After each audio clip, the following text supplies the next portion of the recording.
Yo, what's poppin', my people? It's your boy Crooks the Great, and welcome back to another banger of a UFC 4 video. And it is a Bobby Green fight week, ladies and gentlemen. So y'all know your boy CTG had to come through with the Bobby Green showcase, and this is gonna be one of the best Bobby Green showcases you guys have ever seen in your life, let alone just on UFC 4. So here we're gonna be taking on Charles Oliveira here in the first matchup. Now, for those of you guys that don't know, I really do like using Bobby Green in UFC 4. Even before he got his buff quite a bit ago, he has very solid and crisp boxing like he does in real life. He doesn't have the best kicks, doesn't have the best health stats, but in terms of just striking prowess, he's very good on the feet. So we're just trying to space it out, trying to catch Charles Oliveira a little bit off guard. And that's what you need to do against the high level guys, the high level stat guys, the high level fighters in this game, is you have to take your time with Bobby Green. So you're going to see us popping out a lot of feints, as well as being more careful as we get dropped right there. A lot more, being a little bit more cautious with my longer string combinations. So here we're doing a good job of just taking our time. We have 3 rounds to work. And that's what I'm trying to do and trying to utilize a lot more, is just being patient, man. Being patient, I found with this new playstyle, is very important, and it has helped me out a lot. Because when I don't rush, I'm getting more finishes. So, nice calf kick by my opponent. He's doing a good job. We crack him right there with the clean 3-piece. And like I said, being patient, it'll come to us. We don't have to rush. Now we're going to work that leg. We're not really trying to overcommit on anything. We're still working the body punches as well. That's something that in case you guys haven't noticed, even against guys like Veda in my last fight, I've been trying to incorporate a little more body strikes. Just because I've noticed guys are starting to catch on to my leg kicks, my leg kick timing and stuff like that. So if I go down to the body while I'm boxing, it's just going to add another dimension to my striking game. So that's what we're trying to implement here against Charles Oliveira as well. There we pop out a straight. We're winning this round, so we don't want to do anything to lose the round. So we're kind of playing it a little bit cautious. But we're also trying to see what kind of adjustments he's making here. Nice slip uppercut right there by us. Go down to the body, then into a jab hook. Just a very clean mix-up right there, ladies and gentlemen. Very clean mix-up. Catch him right there with a nice straight body kick. Nice jab head kick right there by my opponent. You see he's starting to press forward a little bit, but we are landing a lot of shots as well. So we're not really too worried about him overwhelming us with strikes. Nice calf kick right there, though. Nice oblique kick. I like that. We catch him with a good jab calf kick as he retreated. Nice combination right there. 3-piece landed flush. And that's what we don't want to be happening. So we're just going to ride the rest of the round out, and that's the end of the first round. Very solid work from us there in that first round. We were able to land some damaging strikes. We got that clean rock off that 3-piece that we did land, and that's what really won us the round. And although we did go back and forth towards the end of that round, we started to notice the adjustments that he's trying to make. So I'm going to try to capitalize on that here in the second round. And here he's still popping out those jabs. We take advantage of that with a good lead hook off the kick animation. Going down to the body. Still just trying to space things out. The trouble that I'm having in this fight with Charles Oliveira is how long his legs are. Like right there, I thought I was going to be out of range, but he did a good job of stepping forward, and he hit me with his damn big toe. And that's how he was able to get that damage off. So we either need to be in or out of the pocket. We can't be in that range where all he has to do is just step, because he's been catching me with a lot of kicks that way. Nice jab hook as we went for the leg kick. So now we're starting to apply a little too much pressure. We step back, catch him with a clean 1-2. He misses on the 1-2. We popped out our 1-2 just in case he stepped forward. He misses right there. We hit him with a good body kick. We blocked that body punch. And now we're starting to read a little bit more as we drop him right there with a clean 4-piece. And like I was going to say, we're starting to find that rhythm of what he's doing. Now we're starting to land a lot of damage on him. And although Charles Oliveira is really durable, even in UFC 4, he can't take too much damage. Now we're starting to pressure with that jab a little bit. feinting out the straight. Popping out that jab into a lead hook, or into a rear hook, I'm sorry. He misses on the body strike. And now you see him whiffing a lot more in this round than he did in the last round. Nice body hook right there. Or body uppercut, I'm sorry. Catch him right there with a clean jab hook. Hurt him. And that lets me know that that chin health is really low when just a jab hook is starting to rock you. We missed just barely on that straight off the counter on the head kick. Starting to pressure forward with that jab. And this is where having a good solid jab and having good jab timing is very, very important. Crack him right there with a clean three-piece. Chip through the block right there.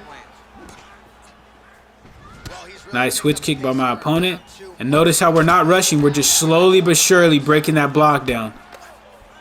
And this is how high-level players do it. This is how we break the block. We slowly but surely just chip away at it. Right there, good jab hook. Sits him down again. We're not going to jump in that guard because we ain't dumb. But we're starting to pressure. Catch him right there with a clean four-piece. Knock him down. Now we're going to go for the finish right here. Are we going to be able to get the job done in the ground and pound? And we're able to get it done with Bobby Green off the clean, precise timing of that four-piece. Much respect to that guy. Well, with that being said, let's go ahead and jump into the next fight that I do have for you guys here on the video. Now here we are, guys. We're going up against a familiar foe and a guy that's been in my videos quite a lot, Kevel, and we're taking on him with Bobby Green, and he has Jorge Masvidal. Now, this I knew was going to be a lot tougher of a matchup just because, number one, Kevel is a high-level player himself, and he's very, very fucking good with at boxing with Jorge Masvidal. So we're going to have to really step up our game in order to get this win against Kevel. So immediately you see us using the space, and Kevel knows not to pressure me. He knows not to stay in the pocket too long with me because, as you guys seen earlier, we have over 100 fights, me and him. So he knows that I'm really good inside the pocket, so he's not really going to pressure me too much in terms of pocket striking. So we're just staying patient, going down to the body with a nice jab straight. He's missing on the lead hook. We're circling off. He's threatening with the kicks just to give me something to look at. And for those of you guys that don't use feints or that are newer to the channel, as we knock him down with a clean three-piece right there, I'm telling you, the timing with Bobby Green is very, very crisp. Very, very crisp. We have to be against Kevel. But like I was saying, those of you guys that are newer to the game and that don't use feints are I'm starting to notice are a vital piece to being an elite level striker on UFC 4. Because the feints will keep your opponent just guessing. They don't know where you're going to strike it. If you're feigning high and low, they never know when you're going to go down to the body. And that's not only going to create confusion in their mind, it's also going to set up counter opportunities as well. So that's something that you're going to see in the course of this fight between me and Kev that we both do quite frequently is feint. So he misses on the head kick. We feint with the leg kick right there. Goes with the spinning roundhouse kick, a back spinning kick to the head. Crack him right there with a good jab calf kick. Just playing it patient, not trying to exchange too much. As you see, our head health is down right there, so we back up and we retreat. We minor step that straight, so we didn't eat too much damage right there. Feinting the jab, feinting the hook to the body, then coming back up top. And that's what I'm talking about. We're trying to feint high-low. We catch him right there with a clean three-piece as he tried to move forward with a combination of his own. We're pressuring him with the jab, going down to the body. Now you guys are going to see I'm going to be working that lower half of his body a little bit more just because it's a 5-round fight and I want to lower that body health. So that way when I do get him rocked, he's not just trying to slip off and he's more worried about it. So you see right there with a good body kick off the missed kick from him. Nice jab, nice straight by him right there. We miss on the jab, lead hook. So now with 35 seconds left, we're sitting pretty in this round. We've rocked him and dropped him twice in this round. We're adding up the damage on the body as well. So this is overall just a very successful first round as long as we don't get rocked. And that could have happened right there. We got to be aware of those 4-piece combinations. Still just taking our time. Not rushing anything.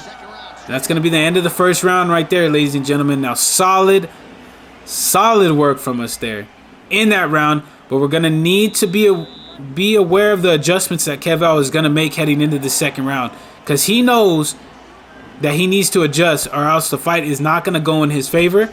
So I would be expecting a little bit more, either a little bit more output from him or him to try to set us up with a trap as we're moving forward with these jabs. So see, he's starting to feint out as well. Trying to go with the jab hook, so we ducked under with a nice straight, hurt him, go down to the body, back up top, closing the distance with the jab into the three-piece. But still just staying patient, and look at the stamina that's on us too. Stamina is looking very, very good in this second round with Bobby Green. Feinting jab into the body. Crack him right there with a clean two-piece. Go down to the body with the double body hooks into the lead hook up top. Popping that jab out. Feinting that straight just to try to see if he is going to try to slip straight me. Catch him right there with a straight, then go down to the body. And look at us moving in and out of the pocket. In and out of the pocket very, very clean. Very, very nicely. Still just taking our time, feinting off the jab. He actually caught me. I don't know if I was able to get my block down in time to block that body punch, but either way, it is what it is. Breaking down that block. Just chipping away at it. Chipping away at it. Not overcommitting. And I see that he's trying to bait me into block countering him, but we catch him right there with a clean two-piece. Have him up against the fence right here, but notice how we're not unloading on him too heavy, because this is where I tend to get in a lot of trouble with trying to get somebody out of there. So I know that, so I'm just taking my time still. Just chipping away at that block health. We're backing up, retreating, resetting. So we're moving in and out of the pocket, trying to bait him to throw a kick, but he's doing a good job of not falling for it. And notice how he's closing the distance with the jab, so we catch him right there with a clean jab hook. Jab lead hook to the body. Crack him right there with a good straight as he moved out of the pocket. Catch him right there with another cleanly timed straight. So now we're just starting to land with a lot of frequency, but we want to be aware of that jab straight lead uppercut if we're trying to go down to the body, because that'll do a lot of damage if he catches us with it. But we catch him right there with a clean three-piece, double body, triple body hooks right there by us. Closing the distance with that jab, but he's doing a good job of moving his head off. Catch him right there with a clean jab hook. Drop him again. Now we're going for the finish here with Bobby Green, but we're not going to be able to get the job done just quite. We were real close. We were real close. But he did a good job of blocking the ground and pound strikes. He did a good job of blocking that top mount. Gets us back into his full guard, and with 25 seconds left, we're sitting in a very, very good spot. We've won this second round. He's not going to get a lot of damage off from these strikes underneath. So we're just cool with just coasting this out. Just punching. And that's going to be the end of the second round. Now, we did a very, very good job of adjusting to what he did in that round. The adjustments that he made, we were able to make adjustments on the fly. Crack him at first with that ducking straight, and then coming back and landing some good three pieces, and almost got him out of there towards the end of the round. So here in the third round, he might go for broke. It might be that time for Masvidal. I'm not going to lie to you, because I know that chin health is very, very low, and he can't take as much damage as he could in the earlier parts of the round, or the earlier parts of the fight. And I know he knows that if this goes to a 5-round fight, he's going to be in big trouble like he is right here. Cracking him to the body. He did a good job of just blocking one of those, but cracks us with a good uppercut right there. It just kind of made us rethink the body striking attack. But we're lowering that block with the clean jabs. Good major lunge out of the way, but we make him pay with 2 body strikes. Almost caught him with that jab hook again. Popping out that jab. He's trying to look for the uppercut. So we just need to be aware of that timing. Catches us right there with what we just said we had to avoid, but we answer it back with a clean uppercut of our own. Do some nice damage.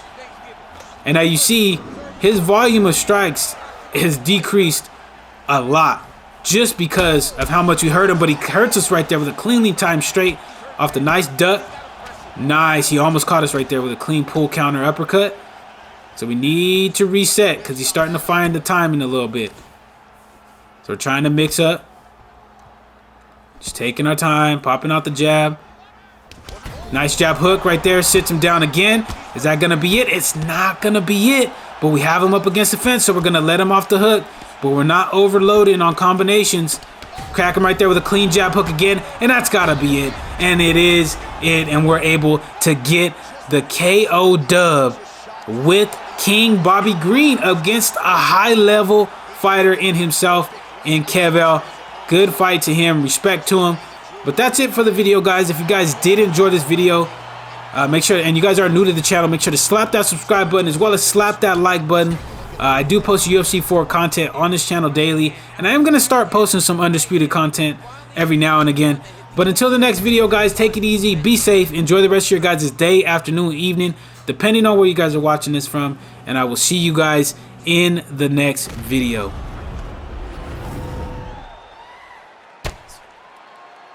And here we go inside the octagon for the official decision to Bruce Buffer. Ladies and gentlemen, referee Herb Dean is going to start this contest at 2 minutes.